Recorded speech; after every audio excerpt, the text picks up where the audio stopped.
खान साहब की हुकूमत ख़त्म हुई तो आपकी उनके साथ बात भी तो हुई थी। जब इसकी हुकूमत गई तो मुझे फ़ोन आया शाहमूद कुरैशी का, ही वांट्स टू सी मी, और हम गाड़ी भिजवा दें, आप आ जाएंगे बन्नी गाला। मैं कहा मैं तो नहीं आता, किसी सियासतदान के घर पे नहीं जाऊंगा मैं। तो कहते हैं अच्छा जूम पे कर लेंगे बात। मैंने कहा हाँ जूम पे मैं कर लूँगा, क्योंकि मैं तो पब्लिक बंदा हूँ और मेरी मुल्क के साथ कमिटमेंट है। अगले दिन इमरान का फ़ोन जूम आ गया, इसी जगह बैठ के मैंने वो जूम रिसीव किया। शाहमूद कुरैशी थे और ये थे दो बंदे, और दोनों ने, इमरान ने जब शुरू की बात तो उन्होंने कहा कि भी ये मसला डिस्कस कर। मैंने पहले डिस्कस करने से पहले मैंने कहा कि तुमने सुना होगा कि मैं बहुत क्रिटिसाइज़ तो मैं करता हूँ। मैंने कहा उसको, मैंने कही इसको बातें कि तुमने एक्सटेंशन दी, तुमने गलत अपॉइंटमेंट की, और मैंने कहा ये मैंने उसमें भी कहा था, इसको भी कहा कि तुमने वो उस वक्त जवाब दिया था कि तुमने नहीं की, तो मैं आई कैन अंडरस्टैंड दिस। उसने फिर मुझे बातें की, कहता है कि शमशाद बाजवा पहले दिन से मुझे ये कहता था कि तुम करप्शन की बात क्यों करते हो, करप्शन इज़ नो इशू। अब आप सुन लीजिए, करप्शन इज़ नो इशू। और दूसरा ये है कि तुमने ये बंदा चीफ मिनिस्टर पंजाब का लगाया हुआ है, गलत लगाया है, इसको निकालो और ये अलीम ख़ान जो है इसको लगाओ। और तीसरा ये जो फैज़ हमीद था, इसके बारे में मैं चाहता था कि वो कुछ अरसा और रहे, बिकॉज अफ़गानिस्तान की सिचुएशन आफ्टर दोहा अकॉर्ड अभी सेटल नहीं हुई थी। आई नीडेड हिम, तो इन्होंने ट्रांसफ़र कर दिया, उसको पेशावर भेज दिया था। तो मैं चाहता था वो रहे, तो इन्होंने वो नहीं मेरी बात मानी। तो इसका ख्याल था कि मैं उसको आर्मी चीफ बना। चलो कि कहता है ऐसी कोई बात नहीं थी। और तो ये बातें मैंने सुनी इसकी। फिर मैंने उसको कहा कि अभी अब दोनों बातें आपने सुन ली। कहता है कि हाँ, उसने ये भी कहा कि कहता है नवाज शरीफ को छोड़ो तुम। तो कहता है मैंने कहा कि भाई वो तो अदालतों ने बंद किया है, मैंने तो नहीं बंद किया, और करप्शन किससे अदालतें कर रही हैं।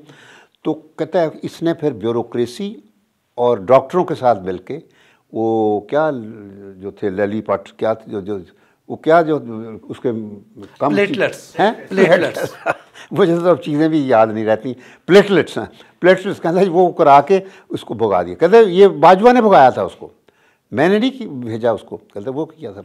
तो उसने अपनी रोना रोया। हर दौर में नवाज शरीफ साहब के फ़ौज के साथ ताल्लुकात ख़राब क्यों हो जाते हैं? आपने बड़ा माकूल सवाल किया है और बड़ा रेलेवेंट है, क्योंकि मैंने जितना अरसा इनके साथ काम किया है तो इनके फ़ौज के साथ मसाइल रहे हैं, और अगेन उसमें ज़ाती मफादात हैं और कौमी मफादात का कहीं कोई अमल दखल नहीं था। सर, हमें तो ये बताया जाता था कि जब अफ़गानिस्तान में तालिबान की हुकूमत आएगी तो हमारा मगरबी बॉर्डर बिल्कुल सेफ हो जाएगा, हमारी दोस्त हुकूमत होगी। तो हमारे तो उनके साथ ताल्लुकात आज भी कशीदा है, और ये जो हमने अफ़गान मुहाजिरीन को हम पाकिस्तान से बाहर निकाल रहे हैं, इन दोनों मामलात के बारे में आपकी क्या राय है? देखिए, ये आपकी तवक्कुआत जो हैं ये उन ख्वाहिशात की अक्कासी करती हैं जो कि पूरी पाकिस्तानी कौम को इस रियासत से थीं और अब भी हैं।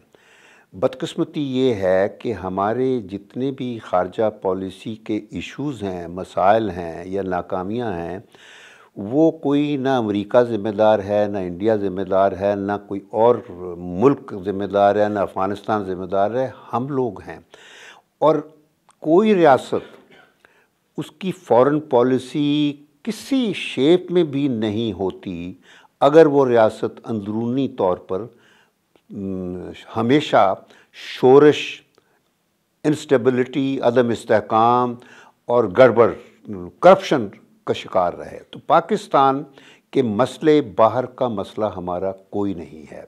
दुनिया में अगर हमारी इज़्ज़त नहीं है वो इस वजह से नहीं कि हम न्यूक्लियर ताकत बन गए हैं, वहाँ इस वजह से हमें शक से समझा जाता है कि हम टेररिज्म का गढ़ हैं, सेंटर हैं। चाइना और पाकिस्तान के ताल्लुकात कैसे हैं? सी पैक का मुस्तकबिल क्या है? इसके सम्राट कब तक पाकिस्तानी अवाम को मिलेंगे? और चाइना के इसके बारे में क्या तहफ़्फ़ुज़ात हैं? पाकिस्तान के क्या तहफ़्फ़ुज़ात हैं? देखें, हमारे ताल्लुकात मिसाली ताल्लुकात हैं। اور میں زیادہ تفصیل میں نہیں جانا چاہوں گا، صرف اتنا کہوں گا کہ یہ کسی حکمران یا کسی حکومت کے ساتھ نہیں ہوتے۔ چائنا جو کچھ کرتا ہے وہ ہمارے عوام کے لیے کرتا ہے اور ہماری ریاست کے لیے کرتا ہے۔ اس کے برعکس جو دوسرے لوگ ممالک ہیں، مثلا عرب شہزادے ہوں یا کوئی اور ہوں، تو وہ حکمرانوں کو براہ راست ڈائریکٹ فائدہ ہوتا ہے، وہ چاہے حکمرانیت کے دوران ہو یا حکمرانیت کے بعد ہو۔ سی پیک کی تو ٹھیک ہے وہ چل رہا ہے، لیکن موجودہ سیٹ اپ میں کہ کافی سفر کرے گا میں بتاؤں، اور چائنا کو پتہ ہے اس بات کا، ان کو پتہ ہے کہ اس وقت پاکستان ایک گھناؤنے بادلوں میں آیا ہوا ہے، تو وہ because of our subservience to the Americans, جو کچھ ہماری موجودہ جو اسٹیبلشمنٹ ہے یا جو لوگ گورن کر رہے ہیں، تو اس وجہ سے چائنا کو پوری ہر چیز کا احساس ہے، لیکن وہ یہ کٹ آف نہیں کریں گے، اپنی جو ہے وہ رکھیں گے، پازیٹیو رول پلے کریں گے۔ سر یہ جو ہمارے حکمران مختلف ممالک کے جب دورے کرتے ہیں وہاں سے انہیں تحائف ملتے ہیں، وہ تحائف توشہ خانہ میں جمع ہوتے ہیں، اس کا کیا پروسیجر ہے، کیا اس کا اصل طریقہ کیا ہے، ہم کیا کرتے ہیں؟ 97 میں جب میں فارن سیکرٹری تھا تو اس وقت کیبنٹ سیکرٹری بھی میرا بیچ میٹ ہوتا تھا، تو اس وقت میرا خیال پرنسپل سیکرٹری بھی سعید مہدی تھا، سب نے مل کے نواز شریف کو کہا کہ بھی ذرا یہ رول شول کچھ اس کا بنا لیا جائے، تو رول بنوائے گئے پھر ہم نے 97 میں۔ تو انہوں نے مگر یہ رکھا کہ جو اس کی ویلیو کر کے تو ایک نامنل ویلیو ایسی رکھی جائے جو کہ دے دی جائے تو تحفہ مل جائے، جو نہیں دے سکتا تو وہ نہ لے۔ تو انہوں نے اپنی سہولت کے لیے وہ 20% رکھ دی کہ جو بھی ویلیو ایویلویٹ ہوگی اس کا 20% دے دیا جائے اور وہ تحفے رکھ لیے جائیں۔ لیکن ایک چیز میں بتا دوں کہ 91 میں اس وقت یہ ویلیو نہیں ہوتی تھی، اس وقت جو بھی تحفے آتے تھے ان کے گھروں پہ چلے جاتے تھے۔